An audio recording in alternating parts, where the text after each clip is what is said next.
Can you heal from abuse? What do I do after leaving my narcissist? What does a healthy relationship look like? These concerns cross the minds of over 20 people every minute, over 28,800 people every day. And the sad fact is, we still don't talk about it enough. Healing from emotional abuse isn't a band-aid situation, but it doesn't have to take years either. The lives of millions of other survivors around the world have been impacted by their narcissist. Yours doesn't have to. To show you how to live a free, confident, and peaceful life, your host and founder of the Healing from Emotional Abuse philosophy, Marissa F. Cohen. Welcome back to Breaking Through Our Silence. A couple months ago, there was a news report that hit the U.S. for about 10 minutes about a gang rape in Israel in Eilat.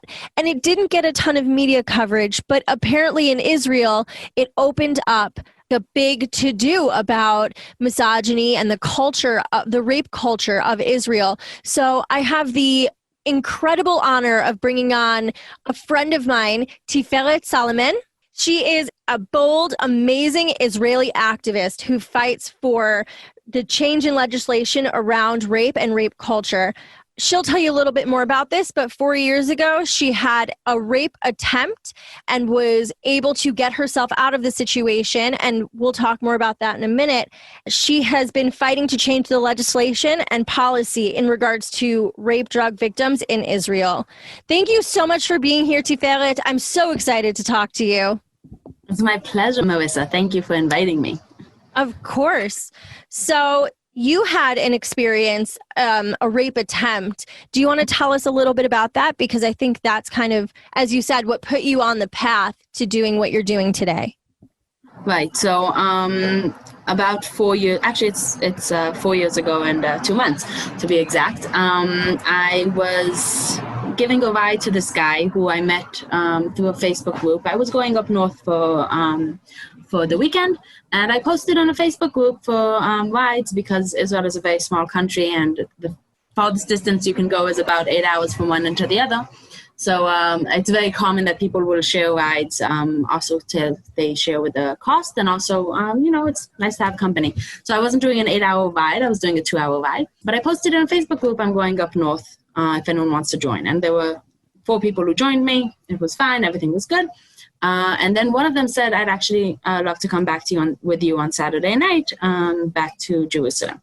And I was more than happy to do so. And we just talked the entire ride on the way back. It was just he and I. It was comfortable. I felt very safe and very listened to. Now, after the fact, I realized that I felt so safe and listened to is because he was listening intently to every single word I said and collecting as much information from me as possible. When we reached Jerusalem, I was supposed to, it was like 12:39. I was supposed to go to a friend's birthday party. It was late though, so I wasn't sure if they're still there or not. And he said, would you like to come up for a bit of refreshments before you go? And I was like, you know what, sure, 15 minutes, it's fine. As I mentioned, the car ride seemed comfortable and nice. And it seemed that we were actually really connecting.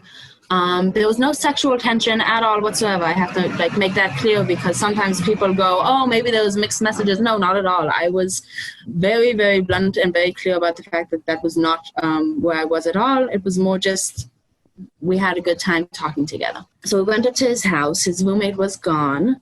I took with me my bottle of water just in case I wanted to drink something. And I'm standing, we went upstairs, we were standing in the hallway outside, his bedroom / the kitchen / the bathroom. And he said, let's go up for a smoke. And he asked me, wait, do you want a drink? And I said, no, I'm good. It's water, coffee, tea. And I was holding up the bottle in my hand with a bit of a weird face saying, yeah, I brought it with me. Thanks, I'm good. Then he's like, okay, I'll get the tobacco. Because in Israel, it's very common that people roll cigarettes as opposed to buying pre-rolled. And then he started rummaging on his table, on his desk table in his bedroom, which was odd because I noticed on the corner there was the package of tobacco just sitting there. I'm like, okay, what am I supposed to do while he's doing this? And then I said, fine, I'll go use the bathroom. And so I said, I'm going to go excuse myself. When I came out of the bathroom, he came out from a different room with a different case of tobacco, which again, it's all of these things that you notice after the fact. But in advance, I didn't think it was weird because us chain smokers, thank God, are not anymore, but tend to have a lot of tobaccos just lying randomly around the house. So I really didn't think too much of it at the time. We went up to his roof. He rolled for both of us a cigarette, and like a single one though. And we started talking. Mostly he was talking. I asked, what he does for a living. Tell me a little bit more about this project you're working on. And as he's talking, I'm smoking. And I noticed at some point that I like lost train of thought. He was talking about things that made sense. He was telling me about his book. And I would hand him the cigarette at times, and he would continue talking. And then each time it went out by the time he came to take a puff. And then he'd light it again, but then continue talking, and then come to take a puff. And again, it was out, so he'd light it and then continue talking. And then he'd just give it back to me. And he wasn't really smoking. Again, things you don't notice in advance, only after the fact.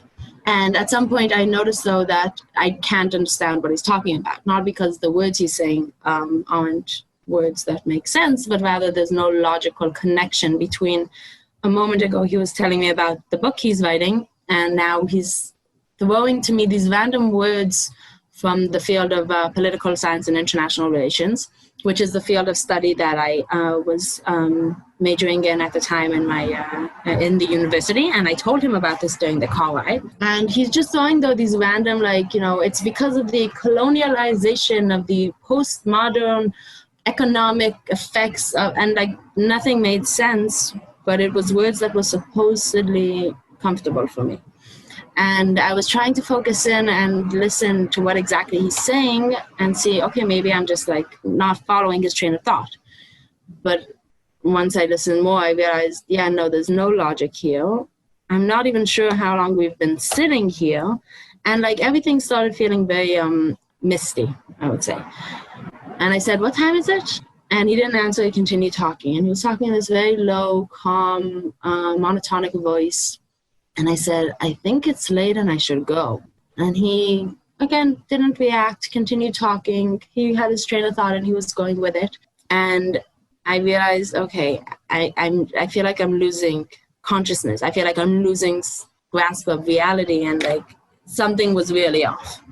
And I was scared that if I stood up and left, maybe he would try to stop me, because something wasn't adding up. And I was starting to recognize, okay, wait, I was the only one smoking. He did, all of the things were slowly falling into place. So I slowly got up and I said, I'm going to go. And he said, what? We're having such a nice time. Don't you want to stay? And I was like, no, I'm going to head out. And I started slowly walking towards the door, keeping half of my body turned towards him. Half towards the stairs, because I was scared that if I turned around, he would grab me from behind or try to stop me in a way that would cause me to trip over myself on the staircase. So I was walking consciously out while slowly trying to create more distance between us without alarming him by running. And he's like, wait, I have to give you money for the car. I'm like, no, it's really fine. It's all good. And I opened the door and walked out. The second I left the door of his house, I ran to my car, which was parked at the bottom of the street, right around the corner from his building. And I saw him from the corner of my eye running after me. And I ran even faster into the car. I locked the door, started the car, and drove away as fast as I possibly could. While I was doing this, I called my mom and I said, Mom, I've been drugged. I'm heading to a safe place where I'm going to call an ambulance and going to go to a hospital. Meet me there. And as I'm talking to her, I feel like I'm losing grip on reality. Everything is fading and everything's blurry, and I can feel how I'm fighting to stay conscious, while I was really feeling this heavy cloud coming over me and trying to wipe me out completely. And I had to stay with my mom on the phone actually in order to drive, because I felt like if I didn't talk out loud, I would lose it right then and there, and I was in the middle of the street. So I drove to the side. It was about 500 meters away from his house, maybe a kilometer, and I called an ambulance. Now, I have EMT training in my past. I used to volunteer on an ambulance on a regular basis, and I know how ambulances are supposed to work. And the ambulance that showed up was horrible. They didn't want to take me to the hospital. The paramedic, who's the highest ranking official in the ambulance, sat down on the side, lit a cigarette, and started laughing and saying to his friend, forget it, she's drunk or crazy. And I'm begging them in tears, telling them, you don't understand. I've been drugged. I need to get to the hospital. And they thought I was insane. Now, one of the first things that I always taught people when I was teaching them how to volunteer on an ambulance was, you are the first person that someone in need is going to meet. The most important thing you have to do is be there for them.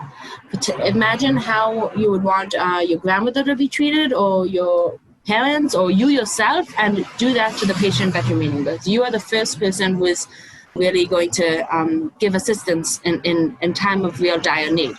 But the way this team acted was so far from it that I was sure that I concocted in my mind the fact that I actually was able to get out of his house. And I started thinking that I'm actually still at his house and he's raping me, but in order to not feel what's going on, I am playing in my mind a safe scenario that I know from my past as an EMT that is trying to overcome the trauma that I'm experiencing live, and it's not really happening. Now, they didn't want to take me away to the hospital, and this is going on. I ended up trying to call another ambulance, but there's only one ambulance service really that people use in Israel. And I told them, I'm here with the ambulance. They don't want to take me to the hospital. I need them to take me. And so thankfully, the person at the call center told them, okay, you're there, you're with her, take her to the hospital.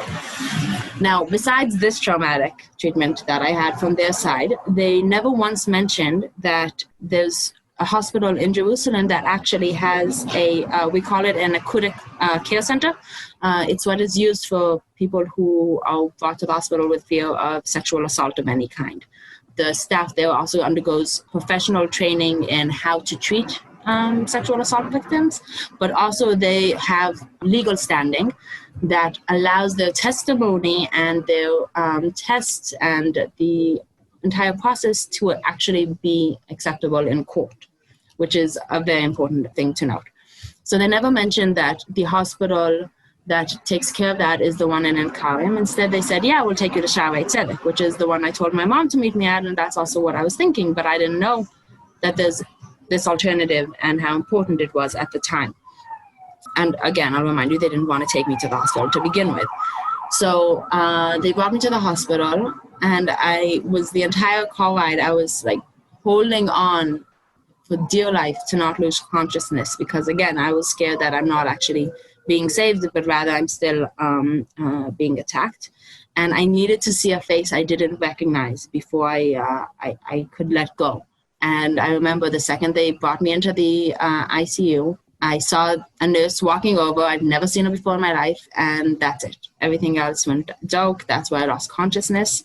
My mom and cousin apparently were there to meet the ambulance team. They got there already beforehand. And my mom acted as my advocate throughout the entire process because I was unconscious for about 9 hours. And she told them, we think she's been drugged. We need blood tests and urine tests. And she said, give me the samples, I'll take them to a private lab. Apparently, that's not acceptable either, because in order for it to have a legal standing, it has to go through really a lab that is recognized. At the beginning, the doctors were skeptical. They didn't put me in a room to take care or treat me. They rather just left me lying in the hallway with hope that my symptoms would pass, because they too thought that I was, drunk or under different kinds of influence. Yeah, so that's overall what really happened to me during this time, which really caused me to be much more aware of everything that's going on. There were a lot of mistakes that happened there, also in regards to the way the ambulance conducted itself. As I said, the hospital itself, my mom pleaded and begged with them, please give me the test. They didn't agree. Then they said, we will send them to a different hospital, which is the only hospital in Israel that has a lab that can really check for rape drugs, that has legal standing. And they said, okay, we're going to send her blood tests and her urine tests to that hospital and follow up with us. Now, there were policemen who came already before I woke up. The second I gave the call really for an ambulance, the duty is to alert policemen and have them come to the hospital and collect testimony from the victims. They were standing around waiting for me to return to consciousness. My mom gave them my testimony, and they said if she wants to come and open a case, then tell her that we already have the complaint filed in and it will be attached to that. And then after I was released from the hospital, I went immediately to file a complaint because this is a sad truth in, I think, most places. But in Israel, it's known that if you don't give a complaint within the first 24 hours, the chances of it being treated as seriously go down in about 70%. There are many cases that people come in only later because of the trauma and fear of dealing with it and the difficulty of really coming and giving testimony of whatever case it is. People many times don't do it immediately, but there have been a lot of cases in which when you actually come within the first 24 hours, it's treated much more seriously and it's given a higher priority. I wouldn't say top priority because unfortunately sexual assault victims aren't top priority, but it's given somewhat more of a higher one. And also there, when I gave testimony, they told me, okay, we need to get your lab results from the hospital to really see which drugs were in your system. That's going to be a key part of us continuing with looking into your case and what happened here. And we are going to let you know if there's any change or development in your case. And it has 2 years until it's closed automatically. But they guaranteed me that I'd get updates. Now, I have to say, for the policeman's credit, the person who interrogated me, who I gave my testimony to, was very, very calm, very sensitive. I was terrified because you hear all these stories of policemen or people who take witness that accuse you. Well, how are you acting? What were you wearing? What was the interaction beforehand? And I was happily surprised that my experience was actually a positive one. And he guaranteed me that they'd be in touch with me.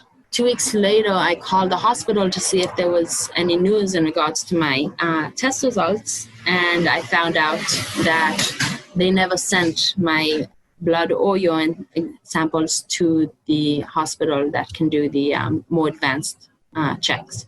Meaning the hospital that I was in does very, very basic toxin evaluation in blood and urine. They don't do the more advanced kinds, and they were supposed to send it to this hospital that has the special lab for it, Tiferet. That also gives it legal standing and also really has the ability to look for it. And they told me they never did. I called the doctor who was taking care of me in the ICU and I asked what happened, and he said, "What are you talking about?" I told him to send it, and he was shocked when I told him they didn't. And then he said, "One moment, I'm gonna check something, wait on the line."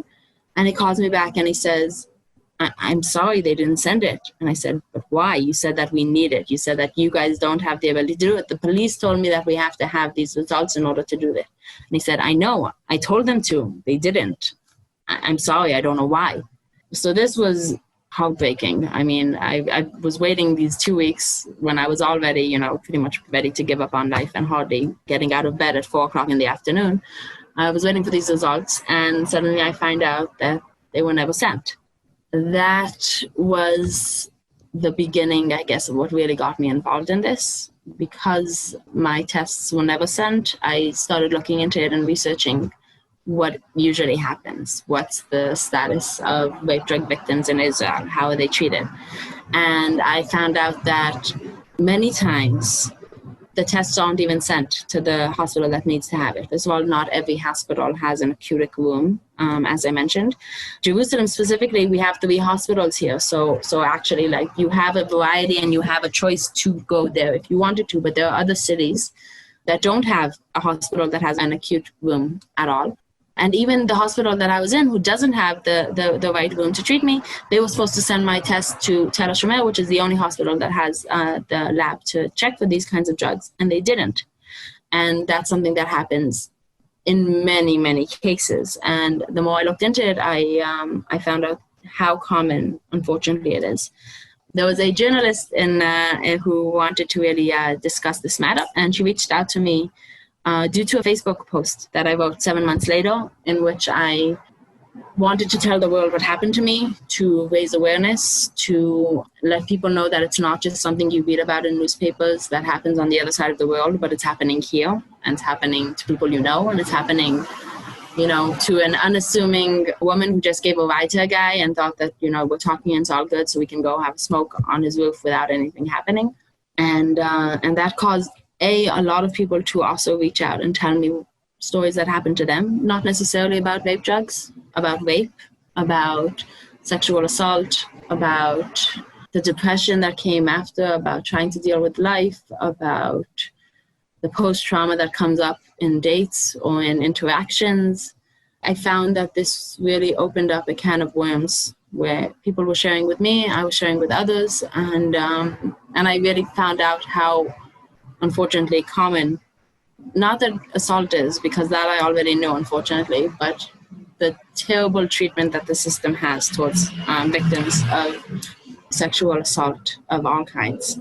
So through my Facebook post, I started working also on legislation and policy changes. And we had our first somewhat successful policy change in December 2018, where they released a policy that dictates that the hospitals must treat all victims who show signs of a rape drug according to a specific process, and really take the tests that are relevant, send it to the relevant labs, go through everything that's supposed to. In theory, a wonderful policy. Unfortunately, now we're finding out that it's not being implemented as it should. And so now, 2 years later, I am working on getting the implementation of that policy. But I'm happy to say that in these 4 years, the policy was written, so that changed. And also hospitals stopped throwing out vape drug kits, which was also a huge, huge achievement that we worked very hard on, because I couldn't stand the fact that anyone else would be treated the way I was. So there's still a lot more to go. But it's an uphill battle. Things are changing slowly, but there's a lot to do there. And as time goes on, I just see more and more how lacking the system can be. And when it comes to this matter, which I'm sure, you know, you come and you're looking for like that lifeline to save you and help you and protect you. And having the system turn their back on you is horrible. And it can be even worse than not trying to get help at all. So I've been working to change that. You brought up so many good points. Thank you, first and foremost, for sharing your story, because it is heartbreaking. You know, when your first line of defense looks at you, laughs, and pulls out a cigarette because they just don't care or they don't believe you, I feel like that's even more horrifying than being told we don't believe you, because in that person's behavior and the paramedics' behavior, they basically shut you down and didn't even have the cojones, right? Like they didn't even have the guts to tell you, we don't believe you. There's like, she's drunk. This is break time for us now. And that's so disheartening, especially when you're going through something so traumatic that the first person you meet that's supposed to help you just doesn't care. And then to be continuously shot down by every person you come into contact with. I mean, man, you're a tough cookie. I am so inspired by you. So thank you for doing what you're doing and changing the legislation. Thank you, Marissa. I appreciate it. And thank you for what you're doing. Spreading the word is definitely, without a doubt, very, very important. Thank you very much. But it's people like you who are doing the real changes. So thank you. Let's talk a little bit about rape culture in Israel. So in the States, rape culture is a mixed bag, right?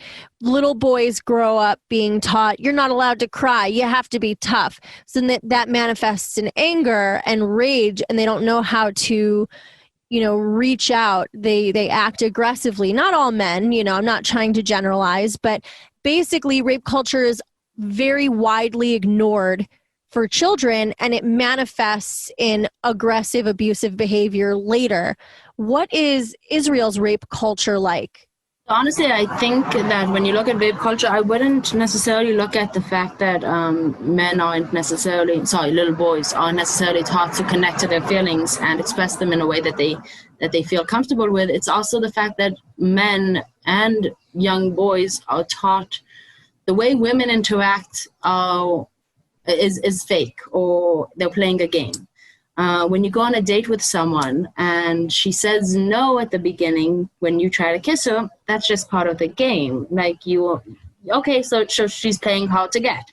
I had a guy who told me, and this was when I was, I want to say 22 or 23.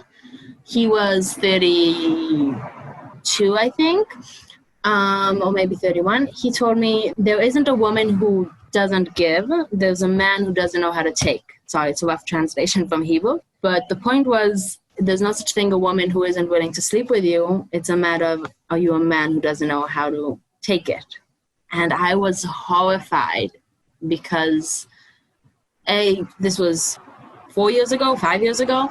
And that was a statement that he saw no problem in saying. And the bigger problem was that it's a sentence that he's heard from other people as well. And it's other men who feel this way as well. So there's very much that culture of, did you nail her? No, did you get in her pants? Did you play hard again? And that's something that's still very, very present and very, very common. And I think that's the bigger problem, where you're teaching men that they should read the signs that the women are giving in the wrong way. And honestly, I'm not disregarding women's part in this also. Women are also taught, don't give in immediately. Can't sleep with a guy on the first date. That turns you into a tramp. There's nothing wrong with sleeping with a guy on your first date if you want to, and if he wants to, and if you both are supportive and respectful and connecting and present in the moment. But like when it comes to the interactions in between men and women, I feel like we're still teaching these 100-year-old rules of how to do things. And there's something very, very lacking in, okay, we're all much more developed and connected to our emotions and to complexities of life. And don't talk with your friends, especially when you see a group of male friends, don't talk with your group of male friends about that woman's ass, or how sexy she is, or the fact that everyone has gotten a piece of her. And that's something that for some reason isn't, and I don't know if I'm generalizing here, and I don't want to, but it's something very possessive and it's aggressive. And unfortunately, it still is something that you hear in conversations. I think people feel less comfortable about making these comments now in the presence of women, which sometimes they used to do more, but it still might happen between a group of men, in a Facebook group, in a WhatsApp group. I had a friend who told me like 2 or 3 years ago, that she found that there's this Facebook group that men post naked women, pictures of naked women that are sent to them, whether it's by their girlfriends or by one-night stands, or that they find online. And it's disgusting. Whether it's a woman who sent you a picture of her naked by choice, that's fine. But then you're taking it and sharing it with a group of other people who have absolutely no rights to it. And so there's something very much in the culture itself, I would say, that is a little more than a little problematic, a lot problematic. And then there's also, and this I can't emphasize enough, the system that doesn't take care of it as they should. For example, a few days ago, there was a case of a man who attacked his wife and beat her up and stabbed her. He was horrible, and he was really taking out all of his anger and aggression on her in the worst possible way in front of the 1.5-year-old. And the judge decided that he doesn't want to release the name of the man because he doesn't want to, and these are his words, hurt his reputation. Now, this is a man who ruined his own reputation within a couple of hours by beating up and stabbing his wife in front of his child. And the judge doesn't want to release his name because he's trying to protect his reputation. I just had a horrible flashback to Brock Turner. Did you guys hear about that case at all? Yeah, things travel. Yeah, that sounds like Brock Turner. Oh, well, we don't want to ruin his life. He already ruined his life when he, stabbed his wife. Brock Turner ruined his life when he took an unconscious girl and raped her behind a garbage can. Like, that was an action that determines and defines the person's personality. Exactly. But for some reason, when it comes to sexual assault or rape, there's much more room for temporary insanity. it seems that people don't like to claim temporary insanity, except for when it comes to these cases. And it's like, oh, no, he wasn't thinking. He was under the influence of alcohol. Like, if he was driving drunk and killed someone, you wouldn't treat it that way. But when it comes to sexual assault or rape, oh, no, it's understandable. It happens sometimes. It's very dismissive. And when the system that is supposed to protect you is dismissive, you can't really expect other people to act other ways. I'm so glad that you brought that up. When I lived in Israel, I lived in Herzliya. And so we would go to Pituach, to Herzliya Pituach, and go out to, clubs and bars and whatever. And I noticed that guys, like you had mentioned before, were so much more willing to come up right behind me, put their hands on my waist, and pull me into them to dance on me, even if I didn't know them. And when I would try and, get away from them or move and be kind of polite about it, there was really no change, right? They just pull me back in. Right, because you're playing the game. You're not supposed to give in immediately.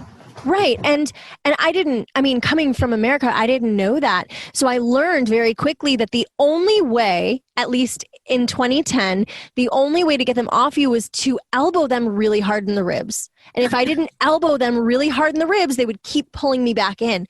So, it makes so much sense now that you said it like that it's a game, oh, I'm supposed to pull away because I really want to dance with you, when that's not truly the case. And that element of consent doesn't really matter. Right. For some reason, we don't, and I think this is really a huge lacking, we don't teach enough respect for, well, I think it goes both ways. Men aren't taught enough respect when you hear a no, because they're taught they're playing a game, and women aren't taught enough, don't play it hard to get. Be straightforward about what you want. There's nothing wrong with choosing this way or the other way, but be straightforward about it. Don't play games. Yes, absolutely. So let's move on to around 2018, right? The MeToo movement happened here, and it spread really fast around the world, right? You guys felt the MeToo movement by you, right? Definitely, yes. That was global. So did anything change after 2018? Yeah, so actually, speaking of the system that's supposed to protect you, so another article that I participated in was after Me Too got really, really strong, there was this huge social movement that came from Facebook where people started sharing their Me Too stories, which happened also in the States, I know. And then in Israel, there was also the Me Too, as in I was also assaulted or attacked in whatever way it was. And then there was also, I turned to the system for help and I was turned away. And then they did a front page article on on Ynet. It's one of the other Haronot. It's one of the leading newspapers in Israel. We were a front page spread. They brought 6 of us to interview about. It was really because of the Me Too. You were attacked, you complained, and then you were turned away. And they did a huge spread of 4 or 5 pages in the weekend newspaper, centerfold, about really the 6 of us who came, complained, gave testimony, and then were turned away and had our backs, had the system turned their back on us. And that was also a huge thing that Me Too did here, which was positive in the sense of shedding more light on the way the police and the hospitals and the court system acts in regards to sexual assault victims. So there was also a change in regards to sharing stories of what happened, and also a change in regards to how was I treated by the system? How did the police treat me? How did hospitals treat me? How did the court system treat me? That started really, I would say, also in 2018, and it's only been getting stronger. And specifically now, due to the case in Eilat, really, it got much stronger. The volume in which people are crying out and sharing their side has risen immensely. So let's talk about that. I'm really glad that things are getting better there, or at least the protocols are tightening up a little bit so that survivors feel more supported. We're still fighting that battle here too, but I feel like we are a little bit further along than Israel might be. I don't know if that's rude to say. I didn't mean it in that way. No, it's probably fair. I would say the social awareness has gotten higher. I don't know that the actual system has gotten much better. But we're working on that as well. Definitely, we're working on that. Good, because that's so important. So let's talk about what happened this year. So this is how I heard it, and I could be wrong, so please correct me if I'm wrong. But the story that we were told was that there was a girl in Eilat who was gang raped, and that was it. That's all we got. So I don't know what happened after as far as her healing, but then it's telling us that the rape culture in Israel was being overturned, and there was like a lot of people that were painting over misogynistic phrases and pictures and statues or whatever, things that were around Israel that were misogynistic were being taken down. Is that accurate? So actually, I didn't hear the side of taking down things that have to do with Israel. Sorry about that. What happened was, and I have to say, it was a bit of a mess because also here, information was released in pieces, and the information at the beginning was vague, to say the least. But it started by, there was a gang rape, a 16-year-old girl with 30 men. And that's what most people heard. Exactly. Now that's what's going on. And for about a week, that's what was on the headlines of every single newspaper and every single news article out there. A 16-year-old girl was raped by 30 men. And then, the next day they said, oh, it wasn't men, it was some men and some young boys. And they started trying to understand exactly what was going on. But for about a week, we thought it was really 30 men. And what you saw all over Facebook was people crying out. How is this possible? This is a sign of lacking for us as a people. Culturally, we did something wrong if we reached a point where a 16-year-old girl is in Eilat and is raped by 30 men. And it was really cries of outrage from every single corner. And then about a week later, it was released, oh, it wasn't 30 men, it was 10. Or about 10. And then that was, I saw it. It's all horrible. It's all awful. When I say interesting, I don't mean in the positive way. But then there was a very interesting change where suddenly you saw some people writing, oh, it's only 10 men. Not that it's good, but it's not 30. And then you saw other people who came out with declarations of, to you who said the difference between 30 and the difference between 10 is meaningful, you're part of the problem. Because it doesn't, exactly. And like that really brought up even actually a larger wave of awareness, because they said it doesn't matter if it's 30 or if it's 10. It shouldn't be one to begin with. And yes, if we're looking at gang rape in this sense, it's horrible no matter what. And there were so many cries of outrage, and people really started posting about it. And there were a bunch of different socialites, whether it's actors, singers, or different relevant social entities that came out with their own videos saying it was men. This was actually, there was 2 of them that came out. They were very, very powerful, where they talked about what you hear as a man in your background. Now, what does that mean about you as a person if you actually listen to those people who are telling you, no, did you nail her? How far did she go? She says no, what? Then don't listen, try harder. Like it was done very, very well and very powerfully. And they said it's our responsibility. It's my responsibility. And these men who are public figures and very meaningful in the cultural life in Israel came out and said, it's my job to change this. It's your job to change this. What's going on here is something that has to do with us as a people, and it's a horrible sign of our culture, and we have to make the changes on a personal level. So it was very, very negative, and it brought out the very, very positive and fruitful results in how people reacted to it. Unfortunately, we just had this case a few days ago where a man stabbed his wife. So I'll bet that that's not the first time that he has been aggressive or violent to her. In fact, I'd bet my life on it, because stuff like that's a pattern that grows and grows and perpetrator grows. Is a perpetrator. Definitely. Right, exactly. This was just the final straw. This was the most recent explosion in a series of explosions. So I'm looking at an article. It's from November 2019, so it's a little bit old, and it's before all of this social media hype. But it said that there's a 90% of rape cases in Israel are closed without indictment, and that the numbers of people turning to rape crisis centers for assistance has increased by 40% in the last 5 years. And it's saying that the number of calls or complaints filed to rape crisis centers in 2018 was 51,000, and it was 40,000 in 2013. So do you think, as an Israeli, do you think that is because everything is starting to put itself together and processes and protocols are being put in place, or do you think it's because it's happening more? I think it's because people feel more supported to share what happened to them. Meaning it's not necessarily things that are happening more, but rather cases that in the past weren't necessarily brought to light are now being brought to light.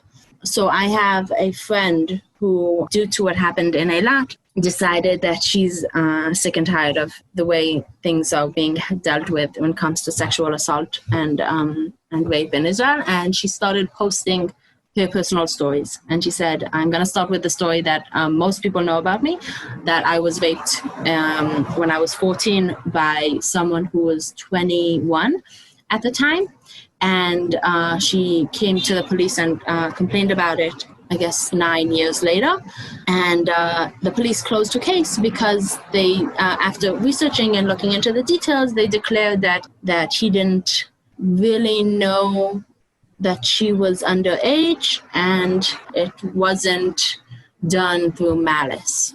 And she proves, and then this is something that she brought out through Facebook, she proves how he knew that she was 14 because she told him specifically in these messages. They met in a chat room, and he had no problem with going out with her when she was 14 and doing what he did. And so that was the first story she told. And then she started sharing other stories that happened to her about the fact that when she was a teenager, she used to babysit for this family. And after a while, her parents were going through a divorce, so she was going through a bit of a hard time personally. And she liked spending time with this couple who she would babysit their children when they were out. At some point, she said they started coming home a little bit earlier, and we just started hanging out, the three of us. And then at some point, the husband would invite friends over, and she started hanging out with this group of friends. I'll remind you, she's 15 at the time, babysitting his children, and he's around 30 years old. And she said that apparently it started becoming a thing that they would invite her to join when they would hang out as a group of friends. And then she was invited by just one of them to hang out, and they ended up sleeping together. And then she was invited by another one. And it became this thing that they sort of, sorry for the terminology, were passing her around. And none of them at any point thought there's a problem here that she's a 15-year-old girl. Now, she, as I mentioned, her parents were going through divorce. It was a hard time. She felt that she was getting attention and she felt that she was loved. And she said, like, on the one hand, she didn't understand really why they're treating her like an adult fully, but on the other hand, she felt very grown up because they were treating her like an adult. And at some point, one of the wives found out what was going on and had a hissy fit at her husband and caused everything to blow up, thank God. And they stopped doing this. And then she started revealing, though, all of these other cases. And she has like these 9 different stories of men who took advantage of her. One of them who came to pick her up for a date, and they were in the car alone, and he raped her. Another guy who was her neighbor, and she had a mouse in her house, and she was scared, so she asked if she could stay there while I think the exterminator was supposed to come. And then when his girlfriend was in the shower, he walked over and grabbed her breast. And there's so many stories that she's just revealing because she says, I'm sick and tired of the fact that people don't tell their stories or people behave this way, and the system keeps turning their back on us. And that's also something that you see happening more. People feeling socially comfortable to share their stories, because even if the police aren't fully doing their job or the court system isn't fully doing its job, they are getting social support. And this rape victim from Eilat, a different friend of mine, started a fundraiser for her for legal aid due to this. And they reached their goal of, I think, $500,000 within 24 hours.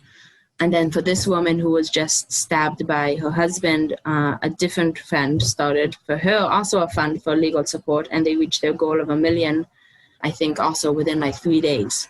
So you see, socially, there's much more support and much more being done. And the system, it's a bureaucratic system that's a little difficult to change, but I do believe that it's slowly going to get better. That's incredible. Well, you're making amazing strides, and the people who you're working with and your friends are also doing such incredible things. I mean, thank you guys for your hard work. And I know it can't be easy.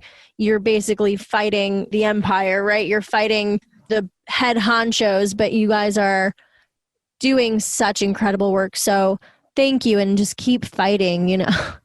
Thank you as well, Marissa. You are helping to also share and put out the voices and the information. And I mean, yes, we're all doing this together, and it's our pleasure to try and make the world actually a better place. So my last question for you, I ask everyone who comes on this show, what advice would you give to survivors who are going through the healing process, who are trying to get help and break their silence after sexual assault? Wow, that's a good one.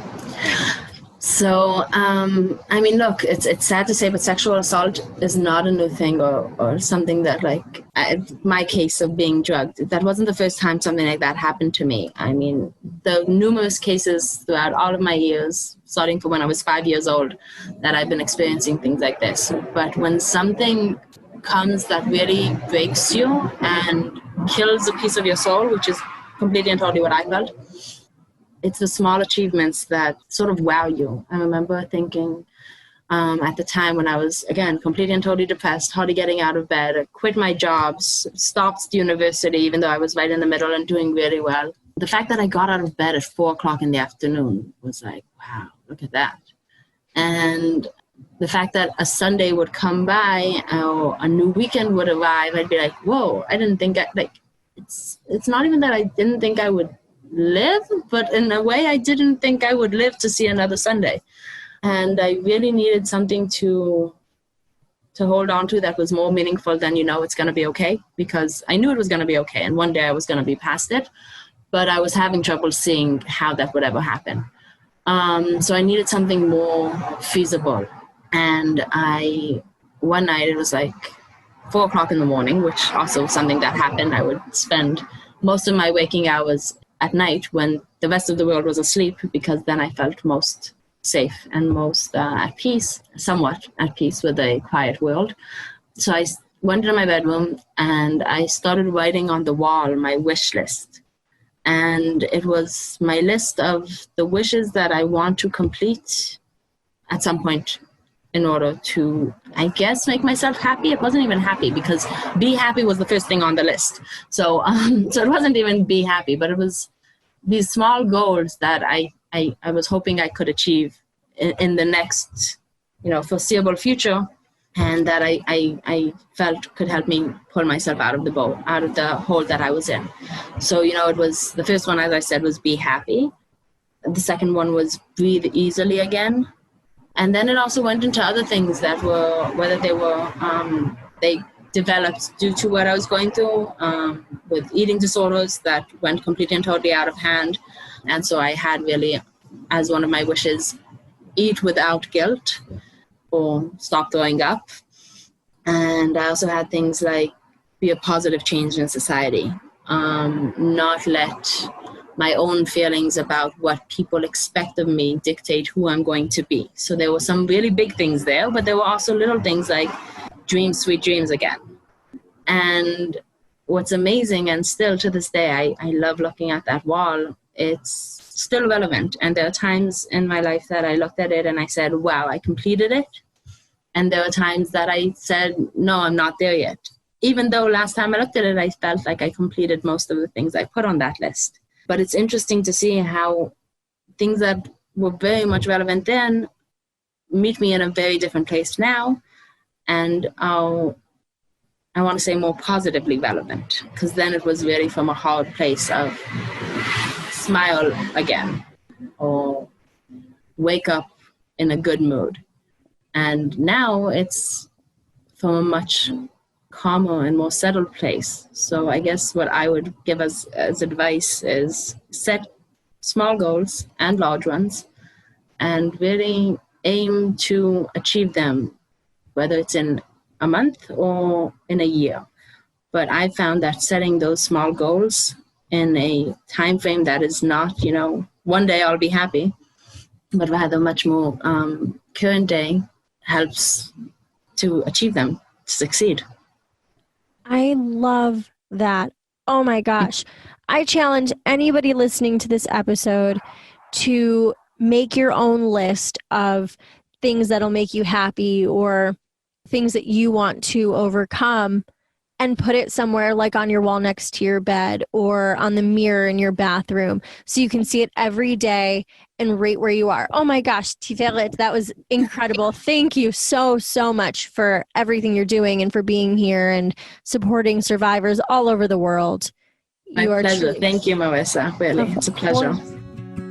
If you enjoyed this podcast, you have to check out www.marissafaycohen.com/private-coaching. That's www.marissafaycohen.com/private-coaching. Marissa would love to develop a made-for-you healing plan to heal from emotional abuse. She does all the work and you just show up. Stop feeling stuck, alone, and hurt, and live a free, confident, and peaceful life. Don't forget to subscribe to the Healing from Emotional Abuse podcast and follow us on Facebook at www.facebook.com/Marissa F. Cohen and Instagram at marissa.fay.cohen. We'd love to see you there.